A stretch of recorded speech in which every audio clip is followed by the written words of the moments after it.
One of the best things about Helluva Boss and its wider universe is the engaging lore. The amount of areas, characters, and stories that can be told allow for rich storytelling and character development. Helluva Boss has been in development since at least early 2019, with Hazbin Hotel dating back even further to 2012. This is great because there's a huge fleshed out universe. However, this creates issues relating to the story, canonicity, and the overall plot. In a previous video, I discussed some of the issues surrounding canonicity. However, in this video, I'm going to talk about an issue that has been largely overlooked, especially on YouTube. In this video, I'm going to talk about Helluva Boss's confusing lore and its over-reliance on transmedia. So before we get into the main topic, it's important to understand the term transmedia storytelling. Transmedia storytelling is the technique of telling a single story or story experience across multiple platforms and formats using current digital technologies. We've all experienced this type of content. For example, you'll play a video game or watch a movie, and then after read a book on the same topic. The majority of the lore will be covered in the original game or movie. However, the book, if it is canon, will help flesh out the universe and provide additional plot developments. One example would be Star Wars. There are 12 Star Wars movies, and if you watch them, you'll have a basic knowledge of the universe, stories, and characters. However, a majority of the Star Wars lore is explained in books, TV shows, video games, and various other pieces of media. This creates almost a skill gap, where if you're a casual fan, you'll be out of touch with various elements that may be integral to the plot or the surrounding world that the story is taking place in.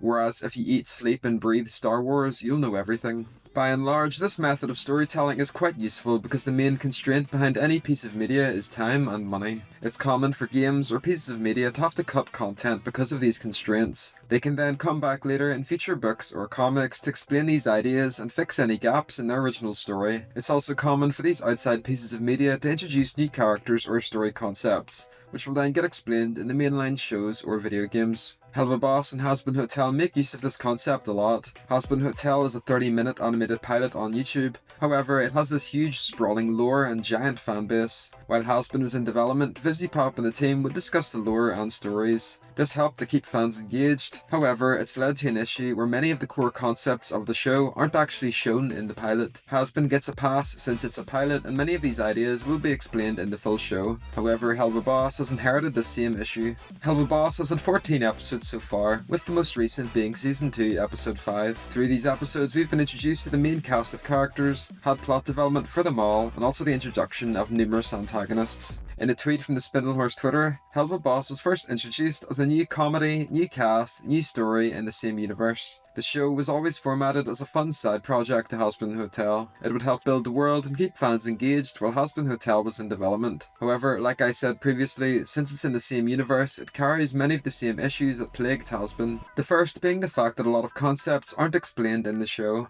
There may be sudden hints or teasers in the episodes, but many of these ideas aren't explored fully. One example being the Osmodeus crystals. From the Helluva pilot's inception, one question has been why and how the Grimoire lets IMP travel around. We learned that there is another object in the universe that carries the same ability, being the Osmodeus crystals. In Season 1, Episode 3, Spring Broken, we learned that some of the succubi, such as Verosica, had this teleportation ability, but we didn't know exactly how they obtained it. Fans theorized that they possess this ability because they need to go to the human world to mingle with humans. Osmodean crystals are first referenced in The Circus during the song Stolas Sings, wherein Stolas procures a book from his personal bookshelf titled King of Lost Osmodeus, and skims 3 pages detailing Osmodean crystals. The vast majority of fans didn't even notice this book while watching. However, the pages are written in runic alphabet which, when translated, reveal that Osmodean crystals are mainly given and registered to succubi by Osmodeus himself, allowing their users to summon a portal to the mortal realm. The book also notes that the crystals are often worn in jewelry. Osmodean crystals make their first physical appearance in Unhappy Campers, where Blitzo forces a succubi to use an Osmodean crystal disguised as a butt plug to summon a portal to where his sister was. Barbie Wire later uses her own Osmodean crystal, which is disguised as part of her wristwatch, to remove her human disguise and then to return to hell. This situation is a bit of a mess, and after Unhappy Camper's release, there were many fans who were straight up confused. Unless you knew about the book in The Circus, you'd have no idea what Osmodean crystals were. To the average viewer, it looked like Blitz just beat up some guy in an alleyway, the guy summoned a portal, and then Blitz used it. There wasn't any build-up or proper explanation. Personally, I think these crystals should have been explained in Season 1. Carrying on from the Osmodean crystal issue, another example is Stella. We were first introduced to Stella in Season 1, Episode 2, Lululand as Stolas' wife. She was depicted as an angry angry character. However, from what she said, the reason she's angry is because Stolas was caught sleeping with Blitz. So as a result, her anger seemed quite reasonable. In Season 2, Episode 1, we learned that Stella was always vindictive, and that was why Stolas cheated on Blitz, because he was forced into an unhappy marriage. To many, this was seen as a retcon. However, as some fans have pointed out, there is evidence to suggest that Stella was always an evil character. One example being an old Instagram post. In the image, we can see Stella in her earliest design with Stolas. She's squeezing Stolas' hand and looks quite abusive. As the commenters pointed out, Stolas uses a crying emoji in the post. The face that Stolas is making and the crying emoji that he used are giveaways that Stella abuses him. Although the Instagrams were labelled as non-canon years later, many of the story concepts and character beats are canon. Canon information about the characters were revealed early through the Instagrams before they were addressed in the actual show, such as Octavia's age and Vox and Valentino being a couple. There's 2 more Instagram posts, again illustrating that Stella is toxic. Another example is this family picture in Season 1 Episode 2. In the picture, her smile is clearly crooked and she's crossing her arms. She is definitely not having fun in this picture, which is completely in character considering she hates Stolas and imps who seem to be the usual visitors of Lilyland and doesn't give a shit about Octavia. There's a couple more examples such as Stolas' dialogue suggesting that Octavia doesn't know her parents are in an arranged marriage. However, for the sake of time, I'm just going to focus on those couple. So from these examples, it's pretty clear, at least to me, that Stella was always going to be an evil, vindictive character. However, the main issue is that the show didn't explain it very well. I think that Viv and the team were going for a shocking reveal, where at the beginning you can understand Stella's anger. However, later when it's revealed that she's evil, that sympathy goes out the window. However, due to the poor execution,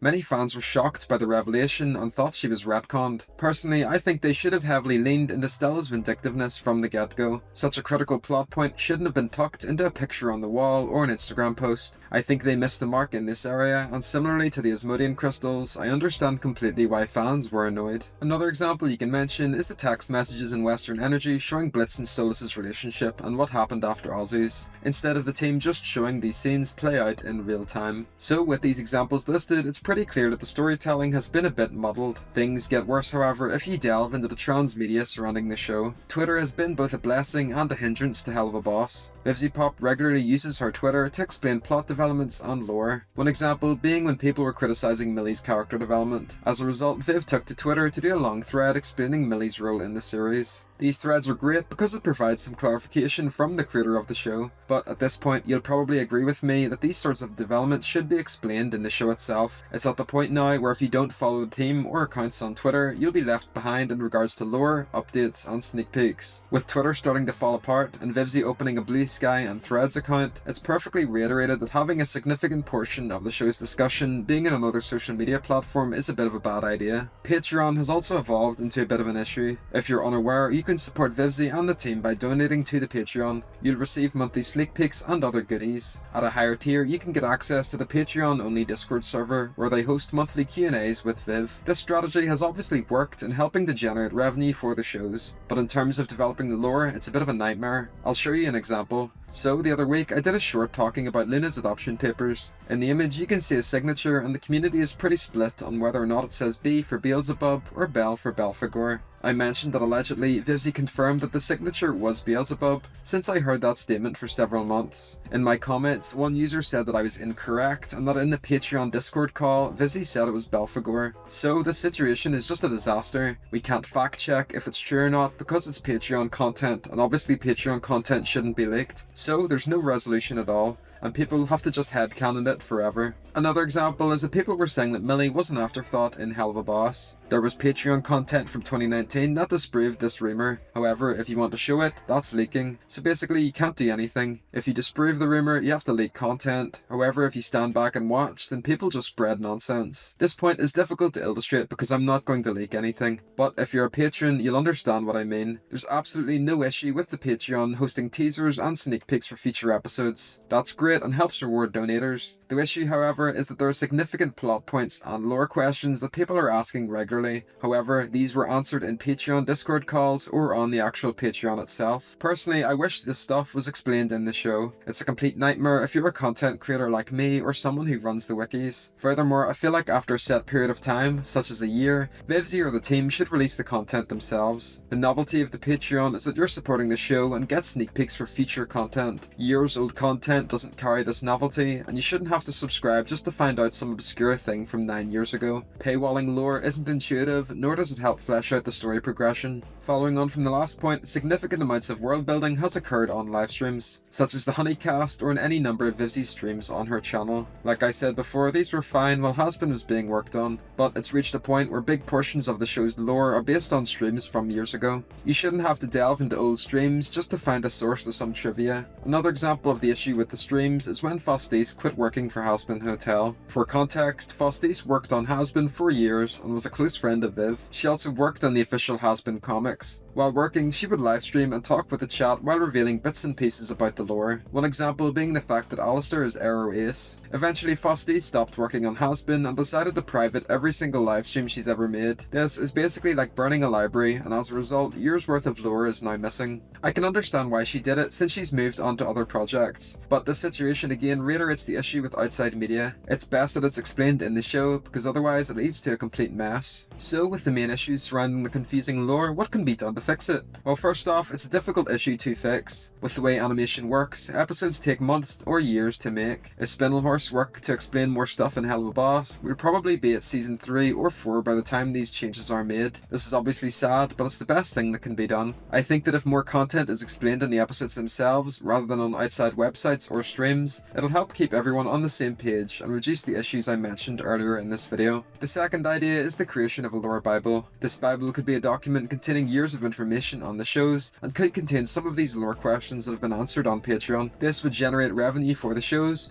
but also help keep fans engaged. And lastly, if the content doesn't necessarily fit into the shows due to the runtime, creating short mini comics or something along those lines could be a good idea. Again, these are outside media, however the show has a finite runtime, so these comics could be a good mechanism to develop characters and keep fans engaged while episodes are being produced. So that's some of my issues with the confusing lore in Helluva Boss. This has been an issue on my mind for several months while I was researching other videos, but I thought now is the best time to cover it because I feel like it's a problem that's going to persist into the future. I have my fingers crossed because at the current state of things, whenever a new episode comes out, the fandom is furious because their headcanons were broken, and most of these headcanons wouldn't exist if things were a little clearer in the show. It's going to be even worse when Has-Been comes out since it's sitting on top of 10 years worth of fan theories. If you have any thoughts on what I said, I'd love for you to leave them in the comments section down below. Thanks for watching.